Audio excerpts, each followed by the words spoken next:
they notice it, it pretty much grabs their attention for this part of the Yeah. tour.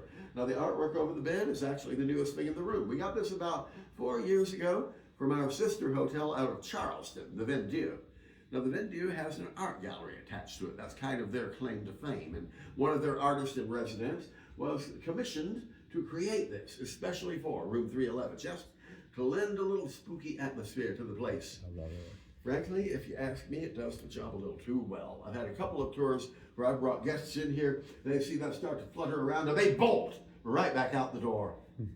Next, I'd like to direct your attention to the windows. If you care to step over, open up the shears and peek through, you'll notice two things immediately. First thing being, good God, that has to be the most depressing view of a hotel window I've seen in my life. And the bars are still there. And the second thing, yes, the bars mounted in the window frames. Wow. Well, those struck me as a very odd thing for a high-end hotel like this to have when I first started work here. So I asked our hotel historian, Mr. Logue, okay, so what's up with the bars in 311? Well, according to him, the bars were installed for the benefit of this gentleman. Now, you're far too young to remember it from real life, but if you're a fan of gangster movies, you know the name. Al Sir, Capone. madam, you got it in one. The original Scarface, probably the most notorious gangster in 20th century American history. Although you will note, if you look closely at his police rap sheet, he preferred to list his occupation as gambler. Well, the gambler's luck ran out in 1931. He was on his way down from Chicago. He'd just been sentenced there in federal court, not for racketeering, bootlegging, or murder, but for income tax evasion. The one charge they were ever able to pin on him and make stick. And he was on his way from the courthouse in Chicago down to the federal penitentiary in Atlanta to begin serving 11 years for tax fraud.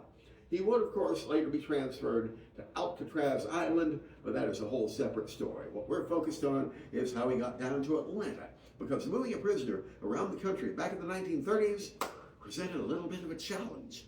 It was 1931. There was no Con Air at the time. And the interstate highway system, that wouldn't be up and running for another 25 or 30 years at least. So getting a prisoner to prison back in those days took some time and some serious planning skills. You had to load him up in a car with a couple of guards. You had to take that car on a road trip. And with no interstates, that trip could take days. In this case, they got as far as Chattanooga, and they pulled into the Reed House for the evening. Now, I've been told the standard procedure for these prisoner transports, once they reach a hotel at night, normally they'd simply take the prisoner down cellar. Find a secure room in the basement with a good sturdy lock on the door, usually the pantry, and put the prisoner there for the night. Yeah. Mr. Capone, however, being a good bit more notorious and considerably wealthier than your average convict, he was having none of that.